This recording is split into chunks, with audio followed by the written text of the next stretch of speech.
Agora, neste momento, eu vou conversar com o professor Gilvan, né, ele que está aqui conosco, já conhecido aí dos nossos rádio ouvintes e também dos internautas. Vão falar sobre o lançamento do documentário, né, o lançamento do documentário Raiz e Sambaqui, a história entre as conchas, que foi na semana passada, precisamente fazendo uma semana, né, da apresentação aqui no Duna Shopping. Nós vamos falar com o professor para saber como é que está repercutindo aí, eles que já estão apresentando, acredito eu, pelo menos eu vi alguma coisa em outros locais. Professor Gilvan, muito boa noite, obrigado por estar aqui conosco na H2O para falar sobre esse projeto que vou dizer que está dando o que falar. Boa noite, Marcos. Boa noite, Ramon. Boa noite a todos os ouvintes e a todos que estão nos acompanhando também na live. É um prazer estar aqui hoje e compartilhando um pouco dos resultados. Marcos, eu vou dizer que eu saí daquela sessão de estreia muito feliz assim com a forma como as pessoas reagiram, né? E feliz porque estavas presente também. Não podia deixar de participar. Eu gostaria de saber também as tuas impressões aqui ao vivo. E foi muito legal, assim. Claro, a gente teve os familiares, tivemos a escola do município que esteve presente também, as autoridades, né? Pessoas também que vieram de fora, né? E também que prestigiar esse trabalho, acho que foi muito bacana. Então, acho que o retorno que a gente teve foi muito bom, assim, nesse sentido, né? Tanto dos veículos de comunicação, e nesse ponto aqui gostaria de agradecer muito a todos vocês aqui da H2O pelo espaço no qual a gente esteve divulgando todo esse trabalho que a gente vem produzindo ao longo desse 1 ano e meio, né? E trazer isso, compartilhar isso com um grande público. Sem esse apoio de vocês é impossível desenvolver e divulgar um trabalho como este. Então, acho que muito obrigado por todo esse apoio. Mas eu acho que foi muito bacana, assim, né? Eu vou quebrar um pouco esse ponto e vou jogar a pergunta para ti, né? O que tu achou? Fazer o papel de entrevistador aqui. Qual que foi as suas impressões em relação ao que você viu, né? E tu que é um grande entusiasta, né, Marcos? Já tens aí anos, né, também lutando pela proteção dos sítios arqueológicos aqui nessa região, apesar de eu não ter te citado naquele dia, depois você, nossa, não citei o Marcos, né? E o Marcos foi um entusiasta aqui de muitos anos no município, e gostaria de ouvir as tuas impressões, o que tu achou do que a gente produziu ao longo desse tempo, né? Professor, eu acho que a primeira questão, pegando do ponto de vista jornalístico, né, do audiovisual, da produção do Rafa, ficou muito bacana do ponto de vista do material ter sido muito realista, muito claro, né, e muito próximo da comunidade. Eu acho que as falas de todos os que participaram, tanto as falas técnicas quanto as falas teóricas, vamos dizer assim, elas foram muito coloquiais, né, e de fácil entendimento. E eu acho que esse foi um ponto importante do documentário, porque ele se aproximou muito da comunidade. Se a ideia era essa, né, de trazer essa intenção, foi muito bacana. E do ponto de vista do alerta, eu achei magnífico do ponto de vista do alerta, quando alguns especialistas, quando alguns moradores, né, falavam da preocupação de manter esses sítios arqueológicos, de toda essa riqueza arqueológica, para que a gente possa realmente usar de forma sustentável, de forma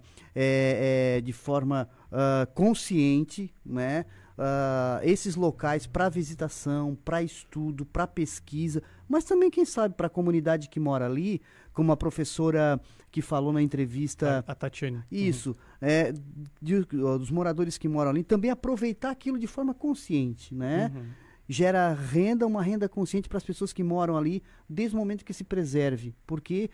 de qualquer forma, vai ter um fluxo de pessoas interessadas em observarem e verem de forma, no sentido de cuidar, né, daquele patrimônio, e não de depredar, né? Eu achei muito bacana. Então, foi os dois pontos, assim, que eu destaco. Primeiro, a qualidade, tanto das imagens, tanto das falas, quanto de um dos objetivos do vídeo, do documentário, que foi alertar as pessoas dessa riqueza patrimonial e de que a gente tem que preservar. Não interessa o que ali está, não interessa se é o maior sambaqui do mundo na Garopaba, não interessa se é pequenos vestígios em uma comunidade distante. O importante é que as pessoas tenham consciência da preservação daquele material histórico. Eu vi dessa forma. Perfeito, muito obrigado pelas suas impressões. Eu acho que E daí, parabéns, né?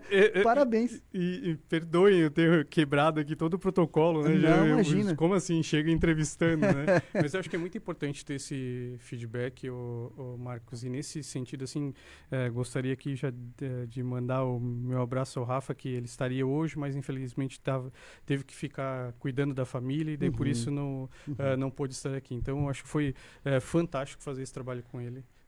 Não tive a oportunidade de trabalhar antes com ele, a gente já começou direto com esse documentário. A sensibilidade com qual ele representa tudo aquilo que foi colocado foi fantástico, né? Eu entrei no sentido de contribuir para a apresentação, o conteúdo, mas a forma como isso é representado tem que ter esse olhar de alguém que vem do audiovisual, né, Marcos? E o objetivo, sim, foi atingir o grande público, que seja um material também paradidático, que possa ser utilizado nas escolas também, perfeito, né, com os professores, perfeito, como é o que o Rafa está fazendo essa semana aqui no município também de Jaguaruna, né? Ele está visitando várias escolas, exibindo, tendo um diálogo também com a comunidade. Eu penso, Marcos, que esse material ele contribui de duas formas. Primeiro, falar sobre esses sítios arqueológicos, esses patrimônios, e como o Marcos comentou, não precisa ser o monumental, o grande sítio. Todos eles contam história. Todos eles contam uma parte dessa história nossa de longa duração. E por isso a importância de preservar esses espaços nesses contextos, né, nos espaços onde esses sítios arqueológicos se encontram. Então, diferente do que eu, quando era criança, por exemplo, via sobre toda a produção cinematográfica que trazia toda uma dimensão do Indiana Jones, um pesquisador dos Estados Unidos, né, que fazia todas aquelas viagens, a gente traz isso, né, que a arqueologia se faz aqui também nessa região, né, com os grupos de pesquisas que atuam nesses espaços. E depois é a questão da produção audiovisual, né, que por mais que no Brasil a gente tenha, né, já uma produção audiovisual bem consolidada, ela ainda está muito longe dessas regiões. Então, demonstrar que a gente pode fazer um bom trabalho, né, como este documentário de grande qualidade aqui em nossa região, também pode ser aí algo que pode entusiasmar crianças, adolescentes que estão nessa região. Olha, afinal a gente consegue fazer grandes produções. E um tempo atrás, eu estava, não muito distante, umas 2 semanas atrás, estava ouvindo um cineasta que eu sigo ele no Instagram, e ele estava comentando justamente isso, né, que essas inteligências artificiais ela tem um certo perigo, né, no uso, no abuso do uso das inteligências, no qual pode pôr em risco também a produção do autor, dos produtores, de toda essa indústria, mas em contrapartida ela pode ser positiva no sentido de que pequenos grupos podem produzir bons filmes, não totalmente em IA, mas, por exemplo, né, as representações.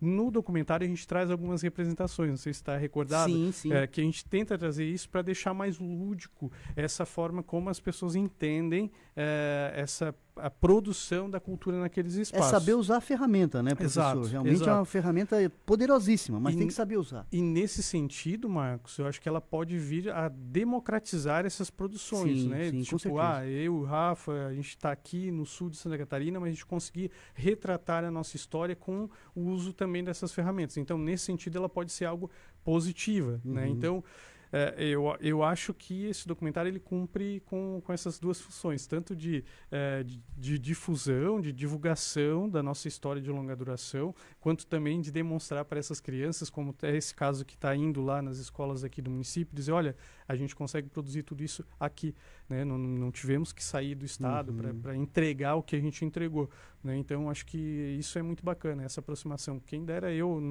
na minha formação, sou daqui do município, né? Me formei, fiz todo o meu ensino fundamental aqui no município, lá na Luísa Nicolasi Gomes, em Olho d'Água, e imagina ter esse contato, né? Como as crianças tiveram hoje, né? O Rafa hoje estava lá na escola falando um pouco mais dessa produção, exibindo para as crianças. Então, acho que nesse sentido, eu acho que ele cumpre um duplo papel, que é também de incentivar e demonstrar que nós podemos também criar outras realidades para além dessas que a gente tem muitas vezes consolidado em nossa região, né?